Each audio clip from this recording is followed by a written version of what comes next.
today for our third webinar in an 8-part series for the Berkley Master Plan. My name is Erin Schluto, and I'm the Community Development Director with the City of Berkley. With me today is Ben Carlisle, Principal Planner, and Megan Mason-Minnock, Planner from Carlisle Wortman Associates. As you may know, we are updating the Berkley Master Plan from its current version, which was adopted in 2007.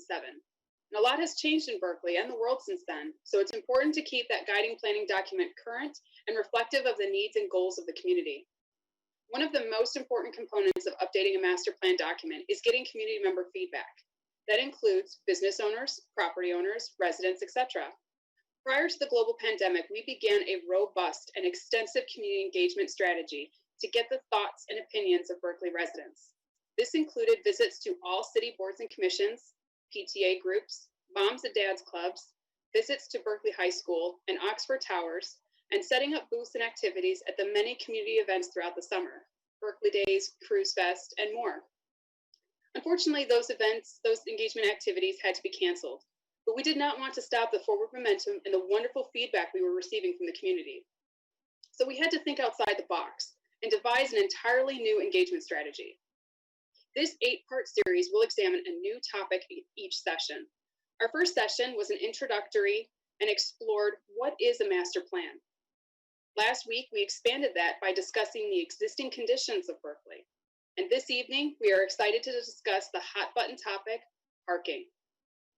The webinar series will be led by a 3-person panel, including myself, Ben, and Megan. Carlisle Wortman Associates has been retained to assist the City of Berkley with updating the master plan and leading these community engagement activities. If you have questions, you can type your questions in the Q&A box at the bottom of your screen at any point during the presentation. You can use the raise your hand function after the presentation has concluded and ask your question directly to one of our panelists. And without further ado, Ben? Thank you, Erin. Thank you for those kind words and introduction. As Erin alluded, my name is Ben Carlisle, Carlisle Wortman Associates, and with me tonight is my colleague, Megan Mason-Minnock, as well. On behalf of Carlisle Wortman, we are very excited to be working with the city on this comprehensive update to the master plan. As Erin noted, this is the third in a series of various topics with regards to the master plan. The first two, what is the master plan, and the second is existing conditions of Berkley. Both of those can be found on the city's YouTube page for those that missed it. This will be a short 10 to 15 minute presentation, and then I'll follow up with a series of questions. You can always feel free to submit questions as I'm presenting, and we'll address them after the presentation.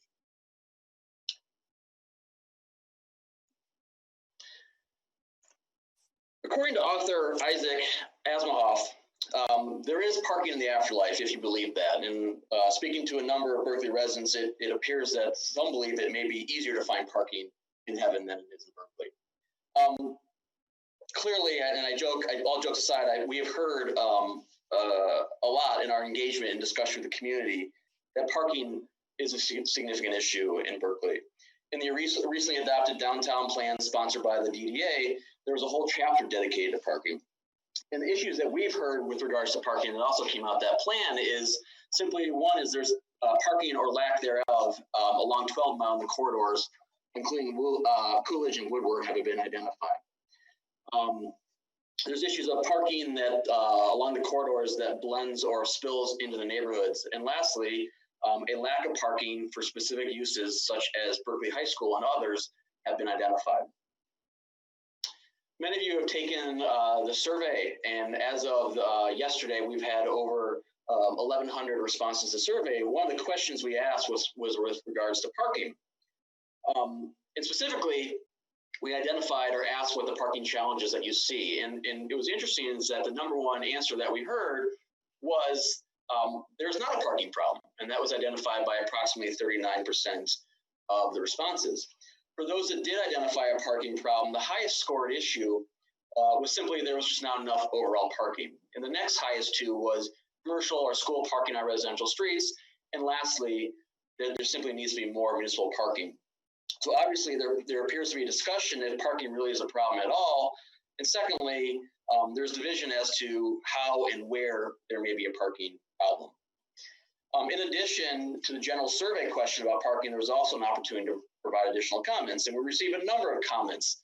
And these comments that I've listed here were all repeated multiple times. And these included both a desire to retain overnight parking restrictions, but also there was a desire from some to eliminate the parking overnight restriction. I'll tell you that there were many more responses in favor of keeping the overnight parking requirement than eliminating it. But those that did ask for elimination also did add a caveat that potentially eliminated during certain periods like holidays. Again, there were multiple comments that parking really isn't an issue, is more perceived than reality. There were concerns that the current zoning ordinance is too restrictive in parking, as in it requires more parking than necessary. And lastly, there are a number of comments that were in regards to that commercial parking should not overflow onto adjacent residential streets. Additional comments that we heard multiple times is many people like the free parking. There are a lot of comments to keep all street parking and municipal parking lot free. A lot of responses question about the allocation of parking. Basically, is parking in the right spot? There may be enough, but it might not be in the right spot. There were a few comments that asked if the city would consider a parking deck. There was a number of people that noted that they're willing to trade less parking to make more area for bikeable or walkable area. And lastly, a number of comments were in regards to better enforcement of the existing parking regulations. And this mostly applied to the requirement or the restrictiveness of parking overnight, and that should be better enforced by the city. So obviously there are many opinions and thoughts on parking, and they're varied. I will note that parking is not a unique issue to Berkley. It's one that we hear in many of our communities, especially those that have commercial corridors such as Berkley and essentially downtown. But we always note that parking really is a balancing act. On one hand, providing parking is very expensive. For a small business, and Berkley certainly has many small businesses, providing off-street parking is a big cost and ultimately may limit the ability to open and the ability to operate.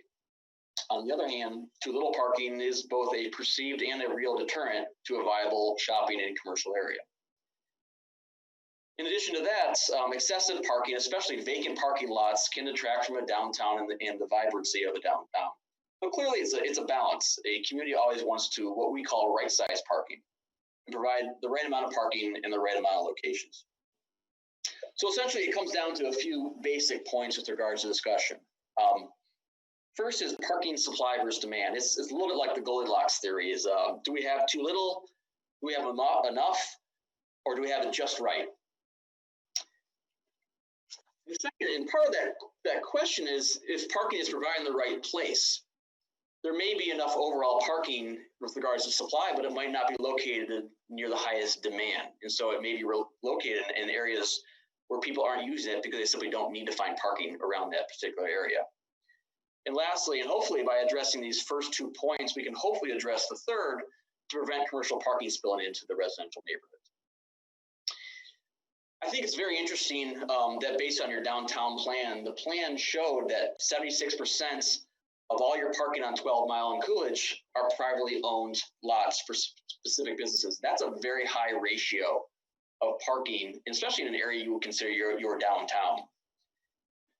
But in addition, the study also went to show that 3 of the 5 lots that are municipally owned had a utilization rate of 85%. That's really, really high rate of utilization. So it starts answering some questions or asking some questions more or less that there may be enough parking, but it might not be in the right spots or it may not be accessible because it is private.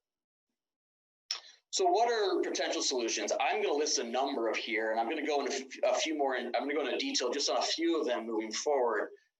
But some of them ones the city could consider is the city creates a permit system for residential only parking.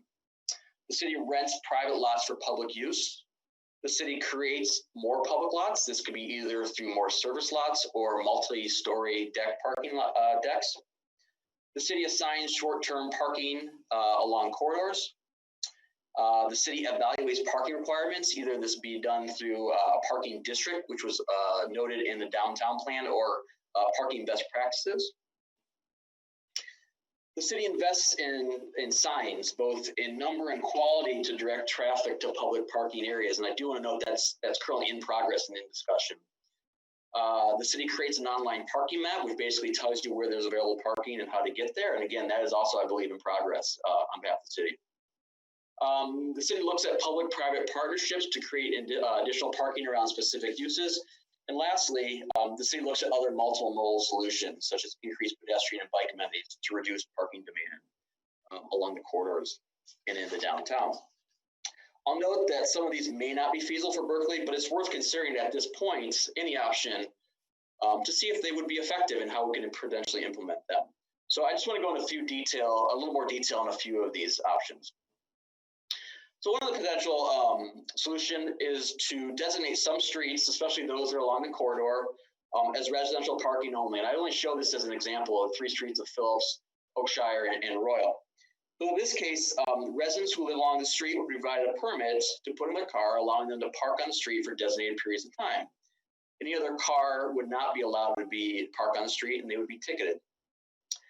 This can be strategically rolled out either street by street or area by area based on streets that are seeing a lot of spillover parking. And this can be a partnership between the residents on those streets and the cities.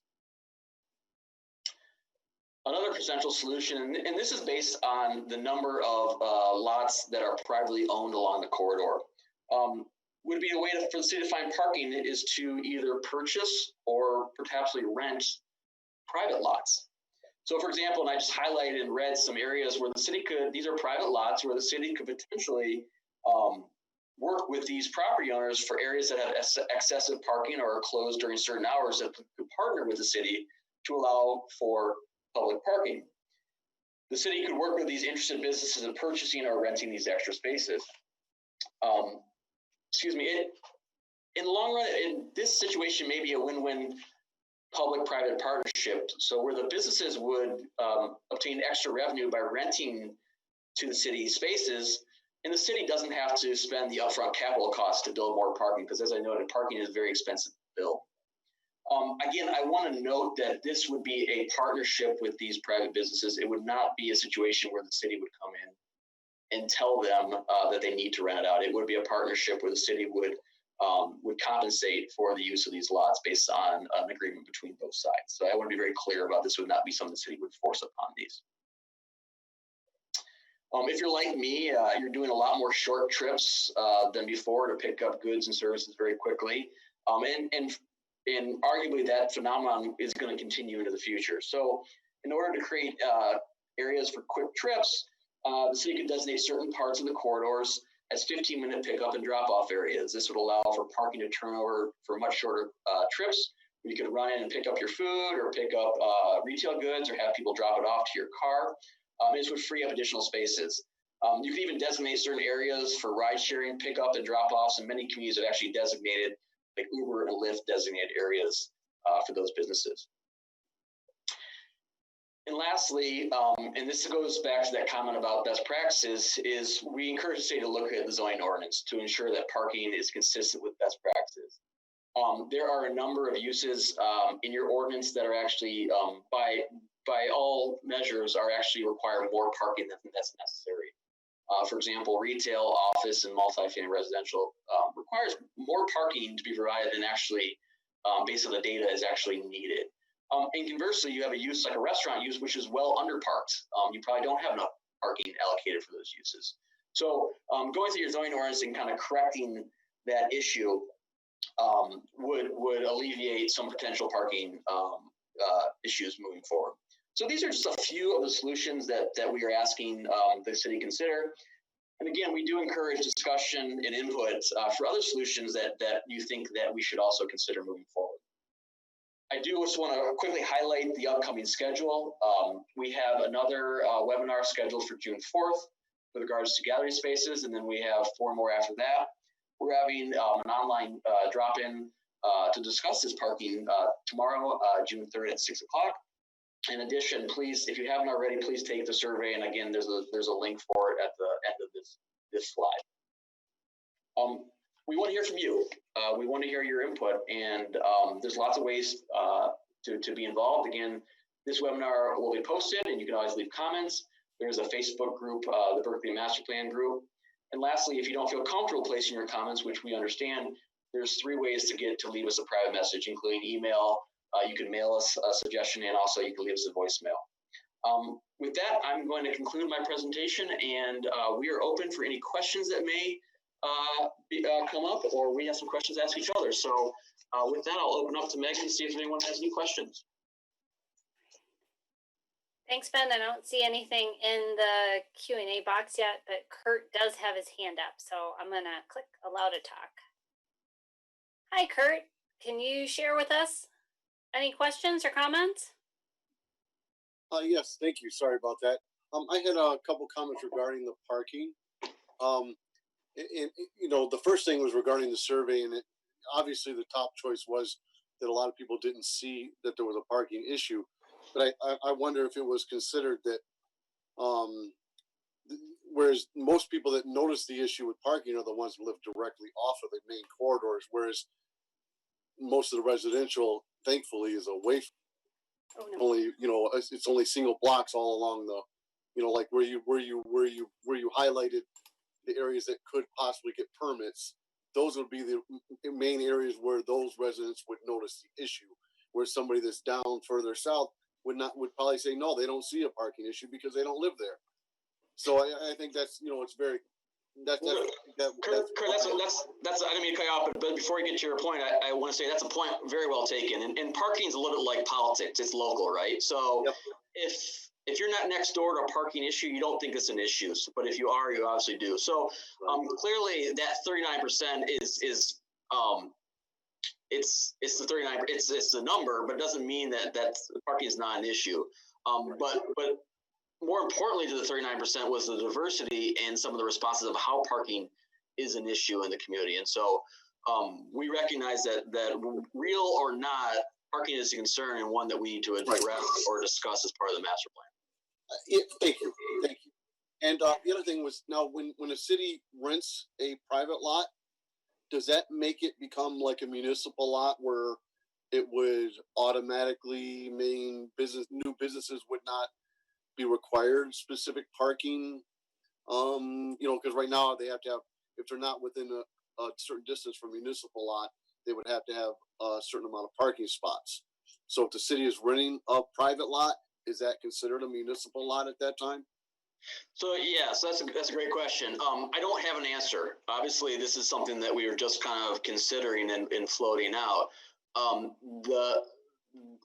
again, there can be multiple layers stacked up on top of each other. There could be the city rents out private lots for public use, but we also amend the zoning ordinance to make sure we right-size parking. So it's not a one solution fits every problem. The point of that idea, Kurt, was that parking for a city to provide parking is very expensive, and it appears that there is underutilized private parking that's by some businesses along the corridor. And if there's a way that the city can work with these businesses to create a partnership where it's beneficial to both parties, it's something that we should explore, because it would bring an extra revenue to those businesses for spots that are not utilized. But it would also it would alleviate the city from submitting a number of capital costs to build additional parking. And so really it's a win-win, but the details about, does that mean that it relieves parking requirements for uses that are in proximity? I don't think we've got to that detail yet, but it's something that we would consider and explore. Did that answer your question? Yeah, thank you. And again, I'm not against it. I'm not saying I'm against them renting. I think it's a great idea. It's coming up with solutions. And I'm sorry for I had 3 comments, and this was the last one. Was I just wanted to mention, you showed the parking graph that was done as part of the study, and when I looked into it, I noticed one thing. I noticed is I was a little bit worried about the interpretation of it, because you show where the 3 areas that were most heavily used, but one thing that's not covered in it is like 90% or higher of the businesses towards the west end of 12 Mile towards Greenfield were actually even closed. I mean, they're 75 to 90% were already closed at the time they did the study, and they just drove by and checked the lot. So it kind of it didn't really compare usage time. It just kind of was a one size fits all what's happening at this time kind of a snapshot, where it looks like it'd be great to tell you what kind of activity happens in the evening on a Friday in Berkley versus what's happening during the day for parking. Yeah, no, it's point taken. Yes. Yeah, I went to every location and looked to see what their time of hours, and a lot of them closed at like 4 and 5 o'clock, and the ride throughs were at like starting at 5 or 6.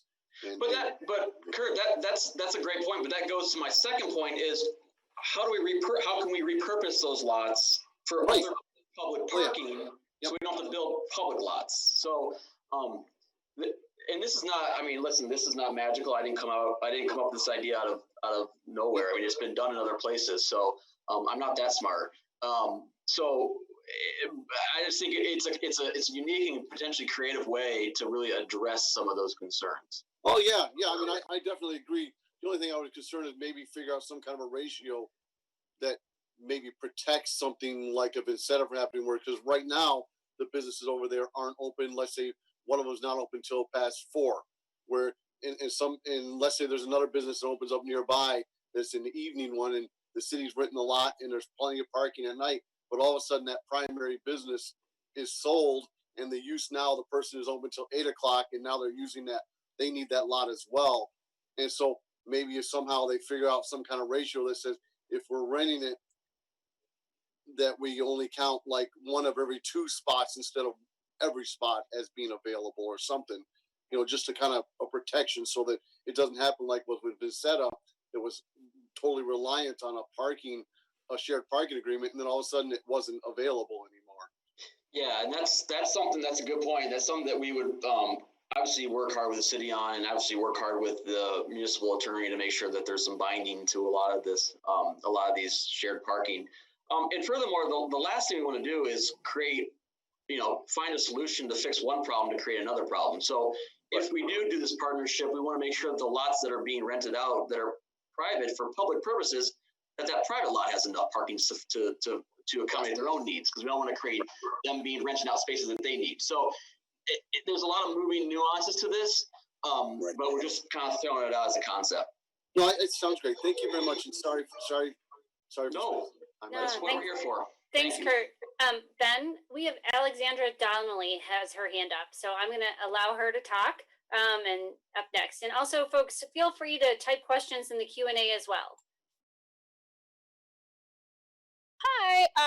So I just had a quick question, and then I have a comment that is reliant on the answer to the question. But so I own a home that's a block from the downtown, and I have never had a problem with people parking on my street or anything like that.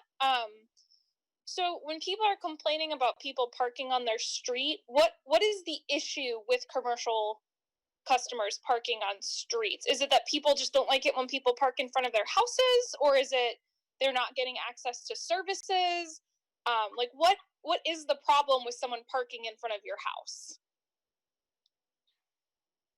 Erin, would you like to answer that from what you've heard? Yeah, I can. It's a great question, and we've heard it from a couple of different perspectives. One is that it prohibits the owner of that property from utilizing that shared parking area on the street for themselves, for guests that are coming to visit.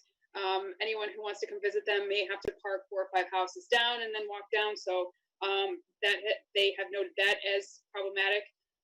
There have been concerns or complaints from some who have said that parking on that public area in front of their house has prohibited their trash pickup or their leaf pickup or things of that nature that does impact the public utility. So we have heard it in both cases. Okay. So then my comment would be with the permitting system. I understand that it like access to leaf pickup and trash pickup is really important. But it just seems like that permitting system gives residents a mechanism to just like call the police on other residents and get them permitted, get them ticketed. And it seems like a way that's going to drastically increase police interactions in the city. And I think that we should also think about the repercussions of that. So what does it mean if we just give a bunch of residents the ability to call the cops on their neighbors or on commercial vendor whenever they want and increase that police interaction. Yeah, I mean, it's a good point. It doesn't necessarily have to be an enforcement by police officers. It could be some other mechanism in the city. But the point is, it's the city of Berkley in some way being kind of in the middle of this and enforcing this. Yeah, it's a point well taken, and especially in the climate we're in, we understand where you're coming from. Thank you.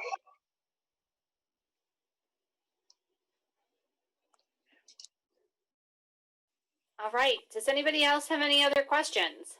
Brandon, I see your hands up, so I'm going to allow you to talk. Hey, Brandon, what would you like to share? Oh, sorry, am I unmuted now? Yes, you are. Okay, sorry about that. Hey, I have just a comment and then a question as well. The question you may have already answered, but my computer erred on me during the presentation. So if you already answered it, I apologize. You can give me a very brief answer, or just tell me to watch the presentation later. But I guess the comment is I'm more of in the parking's not a problem crowd. I too live near a popular amenity that causes people to park in front of my house for much of the year. But the way I see that, that's public parking, and I'm okay with that. If it were a commercial establishment, I would be okay with that as well, because it's public parking, and I'm fairly against a restriction that becomes a private subsidy for parking that is done with public dollars, being the road maintenance and other maintenance required in that. But the question that I had, so unrelated to that, the question that I had was, if there's any discussion to providing wayfinding or encouraging use of some of the underused lots that are nearby lots that have short-term peak capacity, such as restaurants that do have a large peak capacity that do cause them to become at full capacity and overflow parking nearby. This would be maybe a behavior or redirectional sort of attempt. But in Berkley, with the relative density that we have for a suburban Midwestern community, a lot of parking that's maybe just a street over, that's going to be a space that's closer to your ultimate destination than a space that you may park at if you're going to Meyer. But it's sort of this trained idea that, oh, that's on another block, I can't park there. But if there were an ability to encourage that, to say, oh, this is parking that's not used in the evening, and like I said, you probably talked about that, so I apologize if I completely missed it. Yeah, I want to let Aaron. Do you want to jump in about the first two, about wayfinding and potential parking, online parking map or app, and then I can jump into the last part. Of course, yeah. So we do have we have been discussing with the DDA and the city staff a wayfinding program to direct people to the municipal parking lots, especially because a lot of them are underutilized. You know, we do have those open free to the public, and we certainly want them to be utilized as opposed to encroaching onto any residential side streets. So that is forthcoming. It's a long process, but I promise you, we are working on it. In terms of an online map, that is something that we are also working on. We want to make sure that we have properly identified those municipal lots for the public, so that way they can find them as they're going about their day. You know, we're all pretty much connected to the internet 24/7. So if you're driving through the city and you don't know where to go, if you're coming into town, you can look on your device and find out where's a good place to park near the restaurant you want to go to, or near the shop you want to attend. So those are steps that we're taking. They're just they're not an easy turnaround project. They do take some time to implement and to implement well. Thanks for that response. Yeah, and with regards to the other comment, I think it was kind of a little bit with earlier discussion with Kurt, where we talked about the city working with businesses to rent or underutilize private lots during non-business hours or excessive parking lots. So I don't know if that answered your first part of that, but yeah, that's something, the strategy that we're also considering as well. But a lot of communities have utilized this parking, basically a parking app, which basically says what lots are full, what lots are free, and directs people to go to those lots. And it actually works very well, but it does take some time to ramp up and get right. And so It's not something the city can turn over quickly, but it's something that they're certainly looking at right now. All right, thank you. Appreciate that. Megan, I have a question for you. Okay, and we also have a question in the chat. That's a little question I'm going to ask you. All right. This is from Mr. Bardis. Does the school drop-off and pick-up circulation queuing and parking fall under this category discussion? And if so, is this something that you've examined and something the master plan can examine? Any ideas or comments on this? Absolutely. That is something that we can examine in the master plan. Especially we've heard that for the high school, there is a lot of queuing and drop off and circulation issues. And in a community like yours where, there's no busing to school, that's an issue. And we knew that going in. So I think one of the things that we need to hear from you is where are the problems, when are the problems, and then to look to see some solutions to addressing those. Because like Ben said, parking is like politics, it's local and it's a block by block thing, but it's also, as Kirk pointed out, different at different times. So absolutely, we can look into those. There are some other things that, other communities do is number one, maybe look for traffic improvements or pull-off spaces or those short-time parking areas near schools to help alleviate that, or at least give spots for those cars to come, which are sometimes inevitable. Also, don't know how involved Berkley Community Schools is with programs like Safe Routes to School, but that's something that can be supported in the master plan.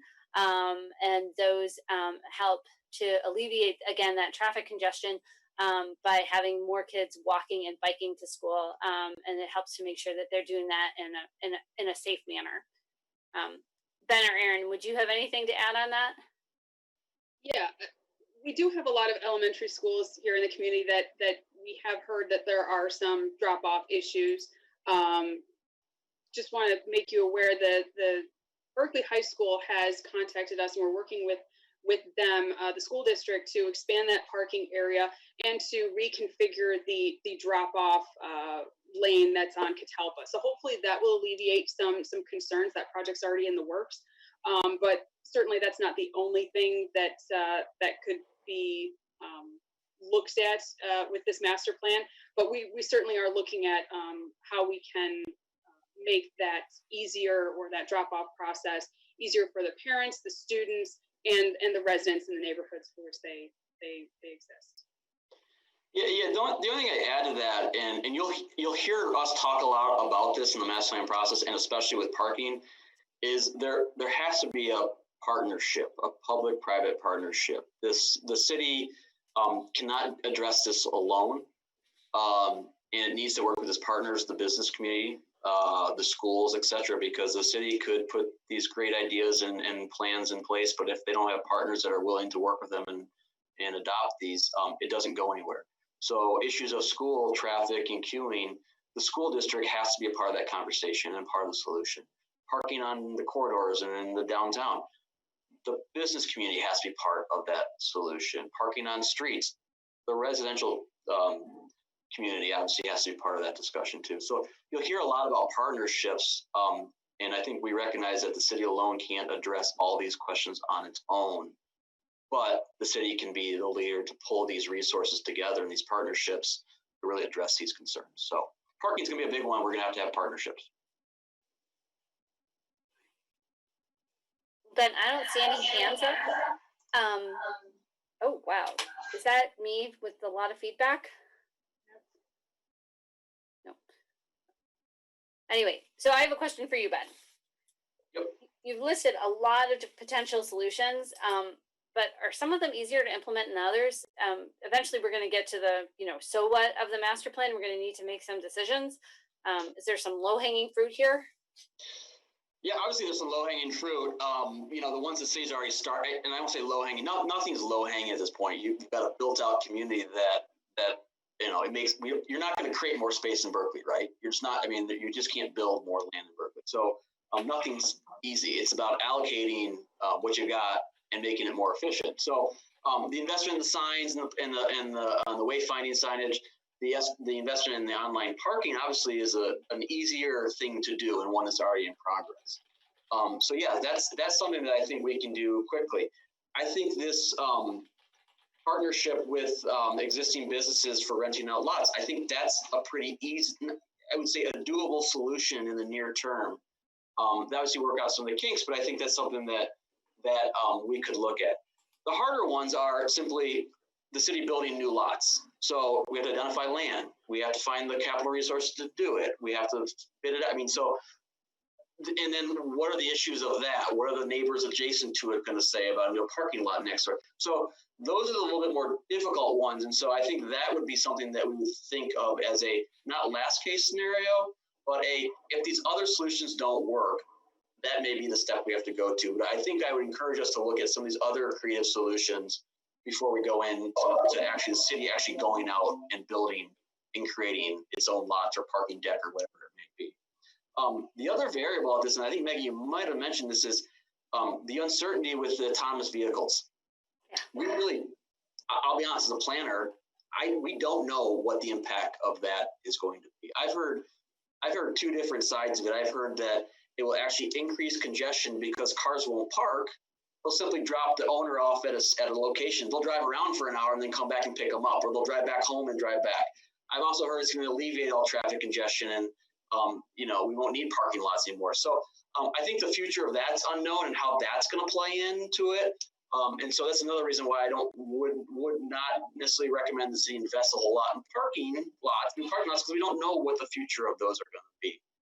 So it's a long-winded answer that, yeah, I think we can stratify these solutions into easier near-term ones and then longer, harder, with more capital infrastructure costs associated with them. You want to add anything to that, Aaron? Is there anything I missed? No, and I think that the explanation of autonomous vehicles and how that could work and how that could play in is very important, because we as planners want to be forward thinkers and want to account for everything, but there's so much uncertainty with that new avenue, or that new, not industry, but that new way of life that we don't know how that's going to work. Yep. Yeah, absolutely. So let me ask you one question. Many of the difficulties have been around restaurants, right? People come in, they have a meal, they have an appetizer, maybe meet someone for a drink. It's not your typical retail experience where you go in, you look around, you buy something and you leave, but you can linger and stay there for a lot longer, the turnover in the parking lot area isn't as high.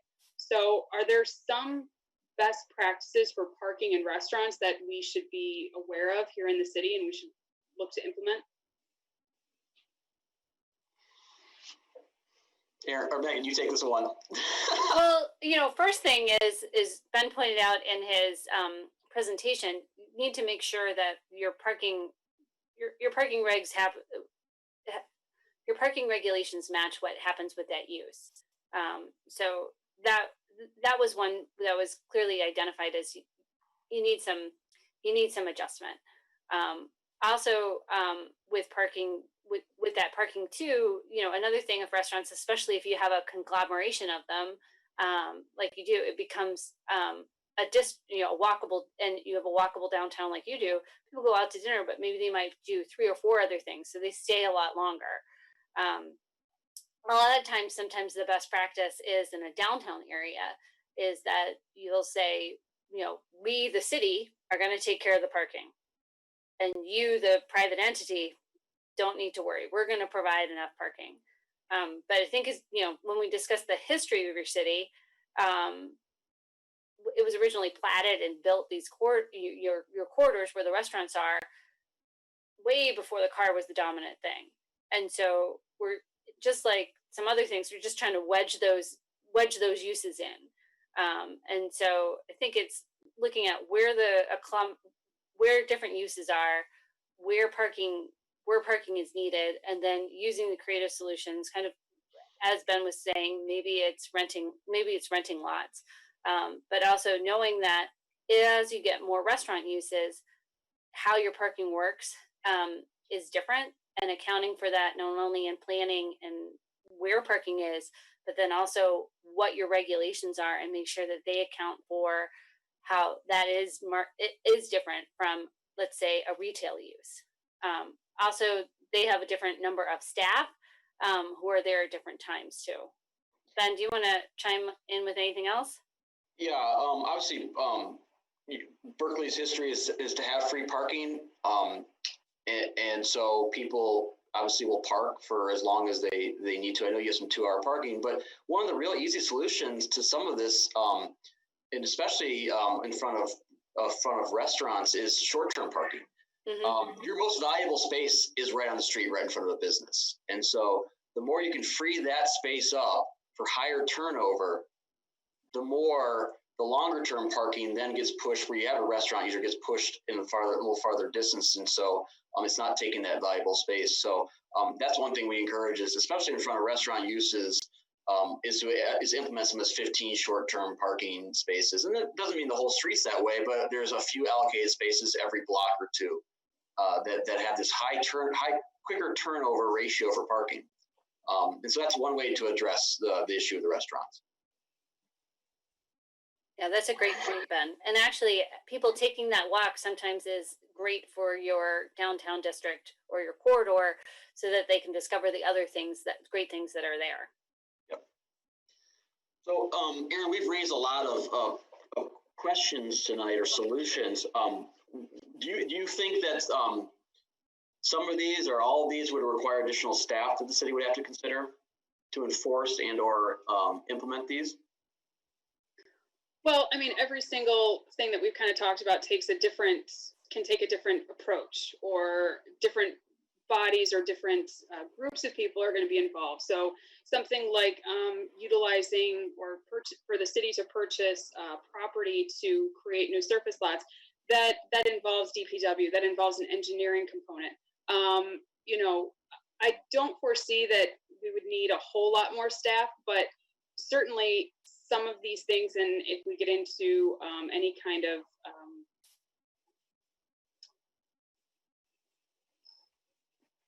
long-term type of zoning ordinance amendments, things like that, that's something that we're going to be looking at after the master plan is done. But that will take multiple people looking at it. So, I mean, it's a possibility that we could use additional staff, or certainly, retain a private consulting firm in order to help us with these things. Because, you from Carlisle Wortman, you've looked at thousands and thousands and thousands of ordinances. And while I've looked at a lot of them myself, you have a wider expanse of knowledge where we can pull some of the best practices that you've seen in other dense communities. So we would look at all options, and to make sure that we do everything as thorough and as above board as possible.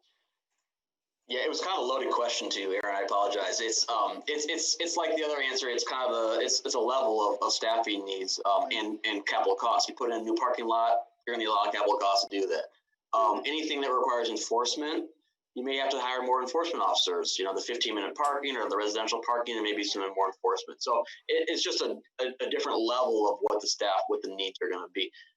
Issues like the creation of the online parking app and or the wayfinding signage, once that's implemented, there's no additional staffing requirements as part of that. So yeah, and those steps are already being implemented now, and have been since before I even started here. So it's just kind of keeping that momentum going.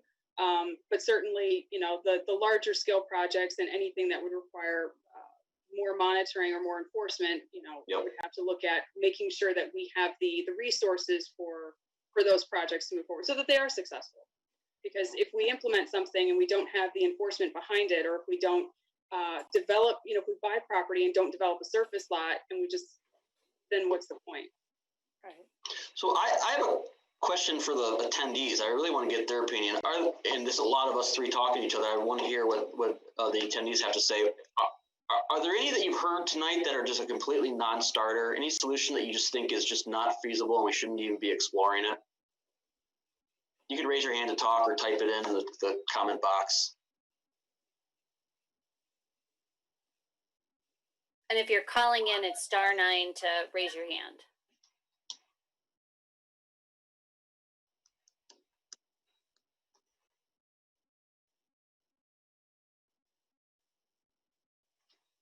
Great, they love them all. We've done our That's what I'm job. hearing. Oh no, Alexandra. Okay, No. here we Alexandra.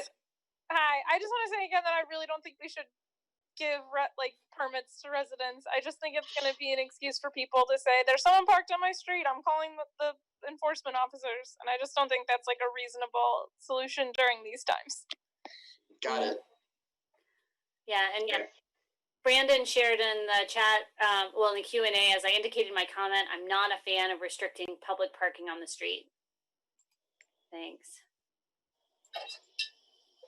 So I will tell you what I've seen other communities do with regards to that residential parking is they actually require, it's almost like a vote of that street where you have to get over 50% of the residents on that street have to vote to implement the permit system. So it would be in some way or form some sort of democratic process to establish it. But again, I do fully understand both Alexandra's and Brandon's point about the parking issue. All right, and Joe Bartis shared keeping parking free should be our goal too. We've heard that loud and clear. That's been very clear that maintain free parking at whatever cost.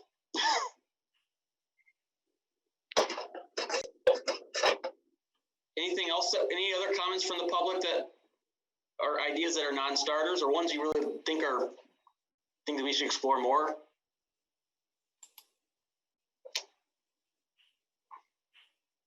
Oh. Okay. From Dennis Hennon, I question the economic feasibility of parking garages. Yeah, it's a hefty investment. And especially if you're not going to charge for it, then it's a difficult financing challenge. Depending on the circumstances, I've heard for a parking deck, a space can cost anywhere from $5,000 to $20,000 a space.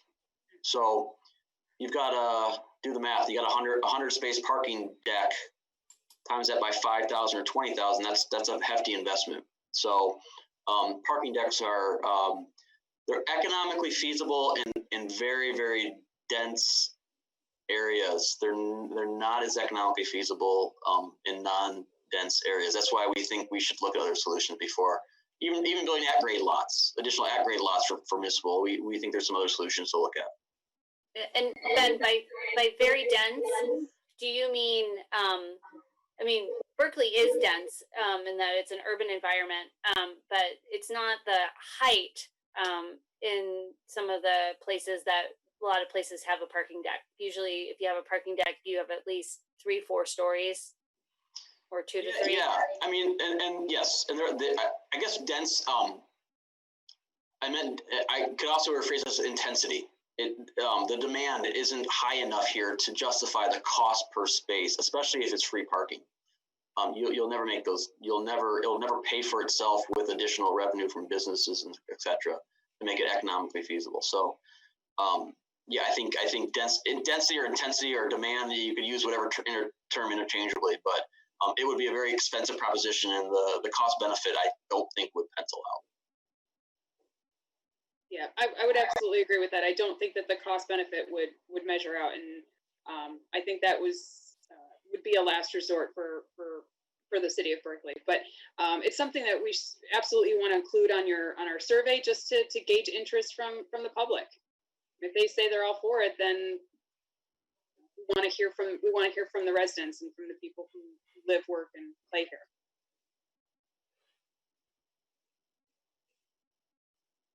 All right.